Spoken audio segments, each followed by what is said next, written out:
अगर आपसे कोई पूछे कि इस दुनिया में सबसे पहले हज किसने किया तो शायद आप नहीं बता पाएंगे। दोस्तों, आपकी जानकारी के लिए बता दें, सऊदी अरब के मक्का शहर में काबा शरीफ की ताबीर तो आदम अलैहिस्सलाम के दौर में ही हो चुकी है। रिवायतों में मिलता है हमें कि जब अल्लाह ने हजरत आदम अलैहिस्सलाम को जन्नत से निकाल कर जमीन पर भेजा तो आदम अलैहिस्सलाम ने अल्लाह के हुक्म से पहाड़ों से पत्थर ला लाकर खाना काबा की ताबीर की। लेकिन उसके हजारों साल बाद जब हजरत नूह अलैहिस्सलाम के जमाने में जो भयंकर तूफान आया तो उस तूफान में काबा शरीफ का ढांचा भी ढह गया था। लेकिन इतने विशालकाय तूफान के बावजूद भी उस काबा शरीफ की बुनियाद बाकी रही। दोस्तों, आज से तकरीबन 4000 वर्ष पहले मक्का के अंदर कोई भी नहीं रहा करता था। फिर हजरत इब्राहीम अलैहिस्सलाम अल्लाह ताला के हुक्म से अपनी बीबी हजरत हाजरा और बेटे हजरत इस्माइल अलैहिस्सलाम को लेकर रवाना हो गए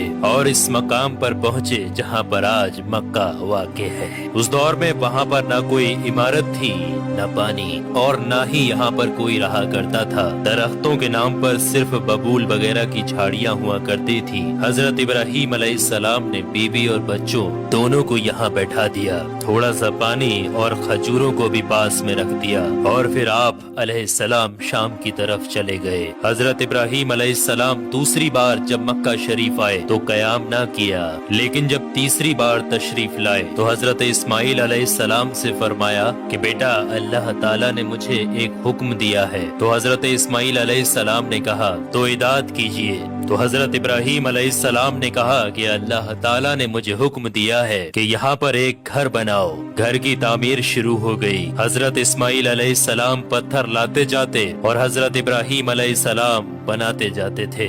जब तामीर जरा बुलंद हो गई तो हजरत इस्माइल अलैहिस्सलाम एक पत्थर को उठा कर लाए जो कि हजरत इब्राहीम अलैहिस्सलाम उस पर खड़े होकर ताबीर कर रहे थे। यही मकामे इब्राहीम भी है। ये बाप बेटे दीवार को उठाते जाते थे और दुआ करते जाते थे, ऐ परवरदिगार, हमसे कबूल फरमा, तू सुनने और जानने वाला है।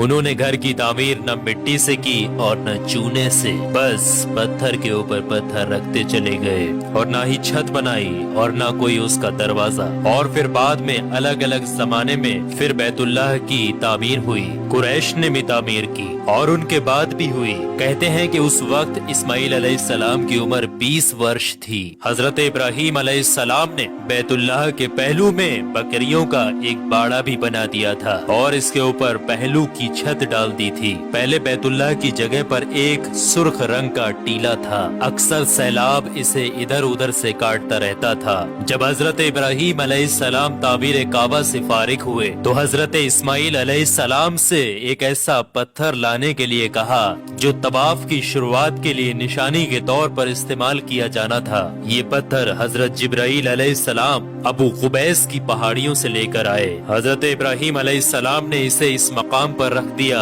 जहाँ पर वो अब तक कायम है। रिवायतों में आता है कि ये पत्थर बहुत रोशन था। हजरत जिब्राइल अलैहिस्सलाम ने उन्हें तमाम मकामात भी दिखाए। और दोस्तों, जब हजरत इब्राहीम अलैहिस्सलाम को अल्लाह की तरफ से लोगों को हज करने की दावत देने का हुक्म हुआ तो हजरत इब्राहीम अलैहिस्सलाम ने अल्लाह से ये सवाल किया कि ऐ मेरे खुदा, यहाँ पर कौन लोग हैं जो कि मेरी आवाज को सुनेंगे। अल्लाह ताला ने फरमाया कि ऐ इब्राहीम, आवाज देना तुम्हारा काम है और लोगों तक उस आवाज को पहुंचाना मेरा काम है। दोस्तों, उसके बाद हजरत इब्राहीम अलैहिस्सलाम अबू कुबैस की एक बड़ी सी पहाड़ी के ऊपर चढ़कर एक बड़े से पत्थर के ऊपर खड़े हुए और लोगों में हज करने का ऐलान किया कि ऐ लोगों, अल्लाह ताला ने एक घर बनाया है और तुम पर हज फर्ज किया है, लिहाजा तुम अपने परवरदिगार की आवाज पर लब्बैक कहो। तो अल्लाह ताला ने हजरत इब्राहीम अलैहिस्सलाम की उस आवाज को इतना बुलंद कर दिया कि उस आवाज को दुनिया के हर एक इंसान ने सुना।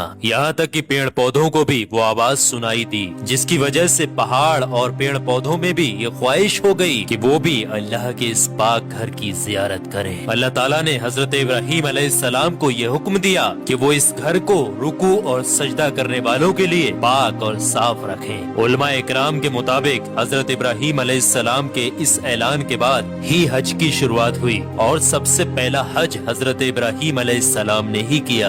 روایات کے مطابق رسول اللہ صلی اللہ تعالی علیہ وآلہ وسلم نے فرمایا کہ اللہ کے اس گھر پر اللہ کی رات دن 120 رحمتیں نازل ہوتی ہیں، 60 رحمتیں طواف کرنے والوں کے لیے، 40 نمازیوں کے لیے اور 20 اللہ کے گھر کو دیکھنے والوں کے لیے۔ حضرت حسان بن عدیہ فرماتے ہیں کہ ہم نے رسول اللہ صلی اللہ تعالی علیہ وآلہ وسلم کے اس قول پر غور کیا، معلوم ہوا کہ یہ سب رحمتیں در حقیقت طواف کرنے والے کے لیے ہیں، کہ وہ طواف کرتا ہے، نماز بھی پڑھتا ہے اور کعبہ کی طرف دیکھتا بھی ہے۔ کسی نے کیا خوب کہا ہے، خانہ کعبہ میں طرح طرح کی فضیلتیں ہیں، گھر والا ہی انہیں جانتا ہے۔ جو کوئی بھی یہاں پر اپنی خطاؤں سے ڈر کر آیا، اللہ اس کی حفاظت کرتا ہے۔ طاہر الکربی لکھتے ہیں کہ خانہ کعبہ 11 مرتبہ تعبیر ہوا ہے۔ حضرت آدم علیہ السلام نے بنایا، حضرت شیش علیہ السلام نے تعبیر کیا، حضرت ابراہیم علیہ السلام نے تعبیر کیا، امالکہ نے بنایا، جرہم نے تعمیر کیا، کسی نے تعمیر کیا، قریش نے بنایا، عبداللہ بن زبیر رضی اللہ تعالی عنہ نے تعبیر کیا، حجاج بن یوسف نے بنایا، سلطان مراد نے تعبیر کیا جو کہ آل عثمان میں سے تھا۔ دوستو آپ کو بتا دیں، جو کعبہ شریف کی تعمیر کے لیے حلال مال اکٹھا کیا گیا تھا وہ کافی نہیں تھا، اس لیے 6 ہاتھ ایک بالست جگہ کم کر دی گئی تھی اور ایک چھوٹی سی گول دیوار بنا دی تھی تاکہ لوگ اس کے باہر طواف کریں۔ کعبہ کے اندر انہوں نے 2 صفوں میں 6 ستور رکھے تھے جس کے اوپر چھت تھی، اس سے پہلے کعبہ شریف کے اوپر چھت موجود نہیں تھی۔ دروازہ ایک رکھا تھا، چھت کی بلندی 18 ہاتھ تھی۔ حضرت زبیر رضی اللہ تعالی عنہ نے کعبہ شریف کی چھت کی بلندی 27 ہاتھ رکھی تاکہ عرش کے مناسب ہو جائے۔ ایک دروازہ داخلے کے لیے اور ایک باہر جانے کے لیے بنایا، دونوں دروازے سطح زمین کے برابر تھے۔ دوستو آپ کو بتا دیں، جس دن کعبہ شریف کی تعمیر مکمل ہوئی وہ دن بہت عجیب تھا۔ اس دن بہت سارے غلام آزاد کیے گئے اور بہت سی بکریاں ذبح کی گئیں۔ تو دوستو اب آپ لوگوں کو سمجھ میں آ گیا ہوگا کہ کعبہ شریف کی تعمیر کس کس طریقے سے، کس کس وقت میں کس کس نے کی اور سب سے پہلا حج کس نے ادا کیا۔ تو کعبہ شریف سے جڑے ہوئے کچھ رہسیائی چیزیں میں نے آپ کے ساتھ شیئر کی ہیں۔ اللہ سے دعا ہے کہ ہم تمام لوگوں کو حج کرنے کی توفیق عطا فرمائے۔